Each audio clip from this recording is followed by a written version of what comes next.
Hello friends, very good morning. मैं मोहम्मद शबीर रजा आपके लिए लेके आया बेटा क्लास 10 की केमिस्ट्री। और इसके पहले हमने बेटा क्लास 10 की केमिस्ट्री लेसन 1 और लेसन 2 पढ़ा दिया है और सारी वीडियो हमारे यूट्यूब चैनल या स्कूल के यूट्यूब चैनल पे अपलोड है और प्लेलिस्ट में आप जाके आप देख सकते हो, ठीक है ना। आज हम यहाँ पे पढ़ाएंगे आपको क्लास 10 की केमिस्ट्री लेसन 3 जिसका नाम है बेटा धातु तथा अधातु। लेसन 3 है, इसे कहते हैं इंग्लिश में मेटल एंड नॉन मेटल, ठीक है बेटा। इसमें पहली हेडिंग देखते हैं क्या है।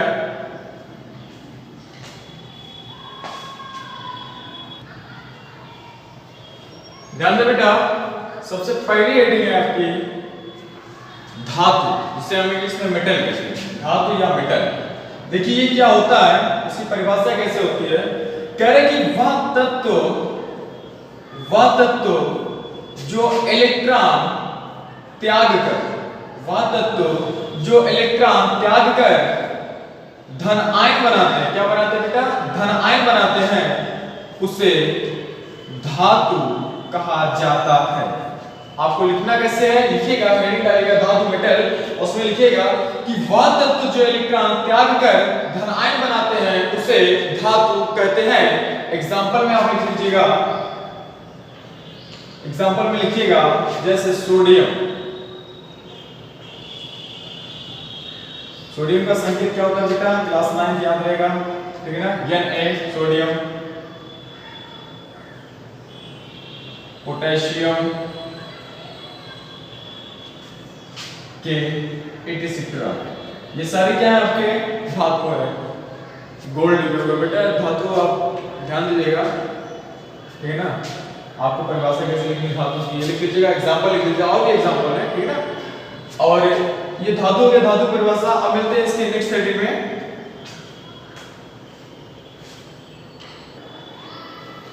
बेटा नेक्स्ट हेडिंग है आपकी धातुओं के भौतिक गुणधर्म। धातुओं के भौतिक गुणधर्म, फिजिकल प्रॉपर्टीज ऑफ मेटल, ठीक है ना। इसका मतलब क्या है भौतिक गुणधर्म, यानी धातु कैसी होती है, ठीक है ना, ये इनको बताना है। तो इसमें पहला पॉइंट है, पहले पॉइंट में लिखिए धातुएं मुख्यतः ठोस होती है। क्या होती है बेटा, ठोस होती है। पहले पॉइंट में लिखिएगा धातुएं मुख्यतः ठोस होती हैं। नंबर 2 लिखिएगा धातुएं मुख्यतः विद्युत की, किसकी बेटा, विद्युत की सुचालक होती है। धातुएं मुख्यतः विद्युत की सुचालक होती है। सुचालक का मतलब समझ जाइए यहीं पे कि जिसमें से इलेक्ट्रॉन, जिसमें से क्या करंट का प्रवाह हो सके उसे हम सुचालक कहते हैं, ठीक है ना बेटा।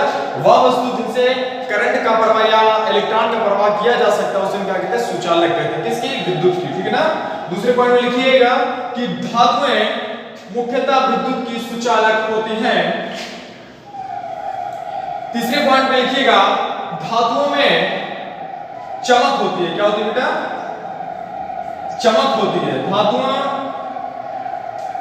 धातुओं में चमक पाई जाती है, चमक होती है, ठीक है बेटा। 3 पॉइंट हो गया। चौथा पॉइंट लिखिएगा धातुओं में तन्यता, धातुओं में तन्यता तथा आघात वर्धी यंता का गुण पाया जाता है। ये लिखा बेटा आघात, ये ता है, ता नहीं है, ठीक है। ता से तराजू, आघात लिखा हुआ, ठीक है बेटा। कह रहा है कि धातुएं मुख्यतः या धातुओं में मुख्यतः तन्यता तथा आघात वर्धनीयता का गुण पाया जाता है। अब समझ रही है, इसको 4 पॉइंट में लिख लीजिएगा आप लोग। अब इसमें तन्यता का मतलब क्या होता है, तन्यता का मतलब क्या होता है बेटा।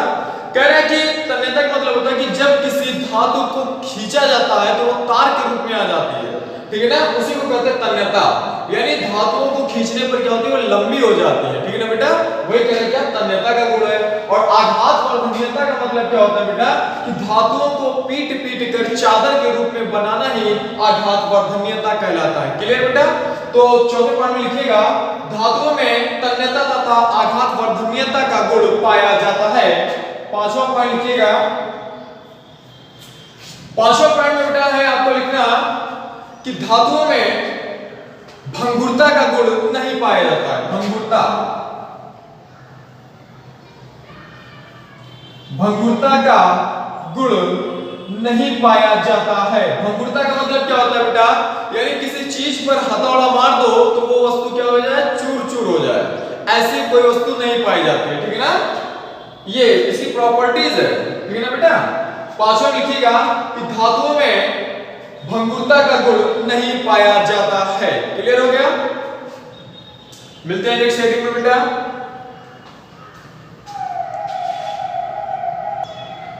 ध्यान दे बेटा, नेक्स्ट हेडिंग है इसी में धातु वाले में क्या, अपवाद, एक्सेप्शन। ठीक है बेटा, यानी अपवाद कैसा है।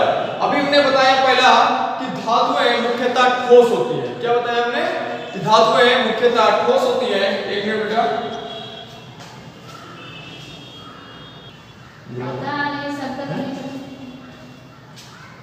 तो एक्सेप्शन में देख लीजिए बेटा, धातुएं क्या होती हैं। हमने बताया कि धातुएं भी क्या होती है, ठोस अवस्था में होती है। किस अवस्था में होती है बेटा, ठोस। लेकिन यहाँ पे धातु ऐसी पाई जाती है जिसे हम पारा कहते हैं। पारा, मरकरी, जिसका संकेत बेटा क्या होता है, Hg। ठीक है ना, पारा जिसे मरकरी कहते हैं, जिसका संकेत क्या होता है, Hg। ये क्या है कि कमरे के ताप पर, किस ताप पर, कमरे के ताप पर, कमरे का ताप जो होता है बेटा 20 सेंटीग्रेड से लेके 40 सेंटीग्रेड तक होता है। कमरे के ताप पर द्रव अवस्था में पाई जाती है। किस अवस्था बेटा, द्रव अवस्था में, कमरे के ताप पर द्रव अवस्था में पाई जाती है। तो आप पहले अपवाद में लिखिएगा एक्सपेंशन में कि पारा, जिसे मरकरी या Hg के संकेत से व्यक्त करते हैं, लिखिएगा कि पारा धातु होते हुए भी कमरे के ताप पर 20 से, कमरे का ताप कितना होता है बेटा, 20 से 40 सेंटीग्रेड। ठीक है ना, कमरे के ताप पर भी द्रव अवस्था में पाया जाता है। क्लियर हो गया। दूसरे में देखना है, अभी हमने कहा था दूसरे पॉइंट में ये कहा था कि जो धातुएं होती हैं वो क्या होती हैं, विद्युत की सुचालक होती हैं, है ना। तो यहाँ पे देखिए एक होता है लेड। क्या है, लेड, जिसे हम शीशा कहते हैं। जिसे हम क्या कहते हैं बेटा, शीशा। इसका संकेत क्या होता है, Pb। ये इसका क्या होता है, संकेत होता है। ठीक है ना, लेड शीशा जिसे Pb कहते हैं, धातु होते हुए भी विद्युत की, धातु होते हुए भी विद्युत की कुचालक होती है। क्या होती है बेटा, विद्युत की कुचालक होती है। पॉइंट नंबर 2 में आप लिखिएगा कि लेड शीशा जिसे हम कहते हैं, या धातु होते हुए भी विद्युत की कुचालक होती है। विद्युत का कुचालक का मतलब क्या होता है बेटा, कि वह पदार्थ या वह वस्तु जिसमें से ऊष्मा का आदान प्रदान न किया जा सके या विद्युत का आदान प्रदान न किया जा सके। ठीक है ना, ये आप दोनों पॉइंट आप नोट कर लीजिए। मिलते हैं बेटा नेक्स्ट हेडिंग में।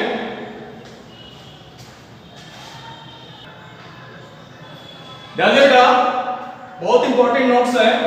आप हेडिंग डालिएगा नोट, और उसमें लिखिएगा पहला नोट, हमने कहा बेटा कि धातुएं मुख्यतः ठोस पाई जाती है ना, लेकिन तीन ऐसी धातु है। कौन सी तीन ऐसी धातु है। पहली धातु आपकी सोडियम, संकेत बेटा Na। दूसरी धातु पोटेशियम,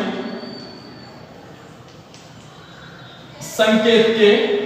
तीसरी धातु आपकी है लिथियम, लिथियम संकेत Li। ये तीन ऐसी धातुएं हैं जो बेटा इतनी मुलायम होती हैं कि इन्हें चाकू की सहायता से काटा जा सकता है। इन्हें बेटा किसकी सहायता से, चाकू की सहायता से काटा जा सकता है। क्लियर। ध्यान दीजिए, कह रहा है नोट में लिखिएगा आपको, लिखना यह है कि सोडियम, पोटेशियम तथा लिथियम तीन ऐसी धातुएं हैं जो मुलायम अवस्था में पाई जाती है या मुलायम होती है। मुलायम का मतलब जानते हो ना, लचीला, मुलायम होती हैं जिन्हें चाकू की सहायता से काटा जा सकता है। ये हो गया। दूसरा में लिखिएगा आप लोग कि Au, जिसे हम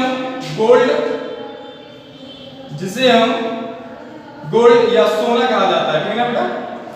Au एक ऐसी धातु है जिसमें सबसे अधिक यानी सबसे ज्यादा तन्यता तथा आघात वर्धनीयता का गुण पाया जाता है। अब दोनों तीनों पॉइंट नोट कर लीजिए बेटा। मिलते हैं नेक्स्ट हेडिंग में। ध्यान दे बेटा, नेक्स्ट हेडिंग है आपकी धातु, नॉन मेटल। देखिए नॉन मेटल क्या होता है, अभी हमने वहां पे मेटल पढ़ लिया, धातु पढ़ लिया कैसे बनता है, ठीक है ना। अब नॉन मेटल क्या होता है उसको ध्यान दें। यहाँ पे कह रहे कि वही है, कह रहे कि वह तत्व जो इलेक्ट्रॉन वहां पे त्यागता था यहाँ पे ग्रहण कर रहा है यानी ले रहा है।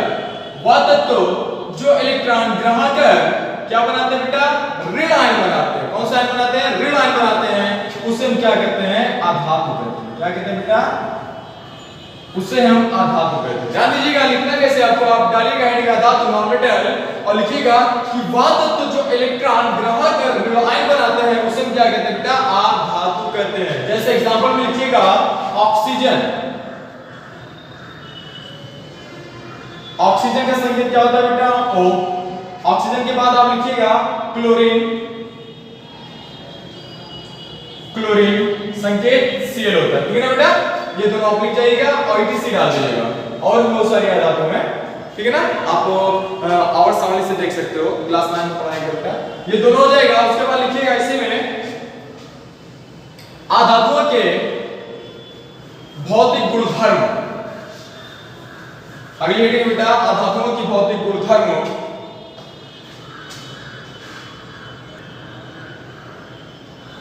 ध्यान दें बेटा, आधातुओं के भौतिक गुणधर्म, physical properties of non metal. जैसे हमने वहां पे मेटल का पढ़ा था उसी तरह से हम क्या पढ़ना है बेटा, आपको नॉन मेटल पढ़ना है। तो नॉन मेटल में सबसे पहला है कि आधातुएं मुख्यतः या प्रायः आधातुएं मुख्यतः ठोस तथा गैस, ठोस तथा गैस अवस्था में पाए जाते हैं, ठीक है ना। लिखिएगा आप हेडिंग डालिएगा आधातु भौतिक गुणधर्म में पहला लिखिएगा आधातु मुख्यतः ठोस तथा गैस अवस्था में पाए जाते हैं। क्लियर, पहला पॉइंट हो गया। दूसरा पॉइंट में लिखिएगा आप लोग आधातुएं या आधातुओं में चमक, क्या बेटा, चमक नहीं होती है। दूसरा पॉइंट हो गया, आधातुओं में चमक नहीं होती है। तीसरा पॉइंट लिखिएगा आधातुओं में तन्यता तथा आघात वर्धन्यता, आघात वर्धीयता का गुण नहीं पाया जाता है। किसका गुण बेटा, कह रहे हैं कि तन्यता, आधातुओं में तन्यता तथा आघात वर्धन्यता का गुण नहीं पाया जाता है। क्लियर, 3 पॉइंट हो गए। चौथा पॉइंट में देख लिया जाए, ठीक है ना बेटा, 3 पॉइंट हो गया। चौथा पॉइंट देख लिया जाए कि आधातुओं में भंगुरता का गुण पाया जाता है, ठीक है ना बेटा। आधातुओं में भंगुरता का गुण पाया जाता है। किसका बेटा, भंगुरता। आधातुओं में भंगुरता का गुण पाया जाता है। क्लियर हो गया बेटा। ध्यान दीजिए, एक एग्जांपल ले लो भंगुरता के लिए। आपने आधातु ले लिया कार्बन, कार्बन में आता आपका कोयला। कोयला जानते हो ना, जब कोयला एक आधातु है उसको उठाया, उस पर हथौड़ा मारा तो चूर चूर हो गया ना, कार्बन का तो रूप है ना। तो ये क्या होता है बेटा, भंगुरता का गुण पाया जाता है। तन्यता और आघात वर्धन्यता का गुण क्यों नहीं पाया जाता है, क्योंकि हमने यहाँ पे ठोस में कोयला लिया तो कोयला का हथौड़ा में मारे क्या हो गया, चूर चूर हो गया। गैस ले लिया तो गैस में कहां से तन्यता और आघात वर्धन्यता रहेगी, ठीक है ना बेटा। ये 4 पॉइंट आप नोट कर लीजिएगा और फिर इसी में मिलते हैं कुछ अपवाद में, ठीक है ना बेटा। 4 पॉइंट हो गया बेटा। एक पॉइंट और लिख लीजिए इसमें कि आधातुएं मुख्यतः विद्युत की, आधातुएं मुख्यतः विद्युत की कुचालक होती है। क्या होती है बेटा, कुचालक, यानी जिसमें से इलेक्ट्रॉन का प्रवाह ना हो सके, ठीक है ना। क्योंकि आधातुएं मुख्यतः विद्युत की कुचालक होती है। क्लियर, 5 पॉइंट हो गया। 5 और नोट कर लीजिएगा। अब मिलते हैं इस पे अपवाद में। अपवाद स्वरूप कौन कौन से एलिमेंट्स हैं, यानी बेटा अपवाद में पहला है, अपवाद का मतलब होता है क्या है, अपवाद का मतलब क्या होता है बेटा, कि जैसे आप जानते होंगे कि इंसान सीधे चलता है, जानवर में आपको कोई भी जानवर उठा लो, कोई भी जानवर उठा लो, जैसे आप बकरी उठा लो, भेड़ उठा लो, बत्तख उठा लो, मुर्गा उठा लो, कोई भी, ये सब क्या कहते हैं, सीधे चलते हैं। लेकिन एक जानवर ऐसा है जिसे हम केकड़ा कहते हैं। क्या कहते हैं बेटा? केकड़ा, जिसे हम क्या कहते हैं? केकड़ा कहते हैं। ये बेटा सीधे ना चलते, ये तिरछे चलता है, 45 डिग्री पे चलता है। कितने पे चलता है बेटा? 45 डिग्री चलता है, याद रखिएगा कितने डिग्री पे चलता है? 45। तो ये अपवाद स्वरूप है, ठीक है ना? यानी सारे जानवर तो सीधे सीधे चलते हैं, 180 पे चलते हैं, लेकिन ये जो है बेटा, ये अगर से यहां जाना है, इसको यहां जाना है तो ये चला जाता है यहां, लेकिन उस अपने हिसाब से क्या रहता है? अब देखिए, मान लीजिए इसको यहां जाना है, यहां जाना है ना, इसको कहां पे जाना है बेटा? यहां पे जाना है। ये सीधे न चल के कहां पे चलता है? 45 डिग्री चलता है, यहां पे पहुंच जाता है, ठीक है ना? हमको लगेगा कि ये यहां पे चला जाएगा, लेकिन वास्तव में होता क्या? ये इस तरह से कितनी डिग्री चलता है, यहां पे पहुंच जाता है, ठीक है ना? ये है अपवाद। देखिए अपवाद में हम यहां पे आ जाए तो बात कर ले थोड़ा सा।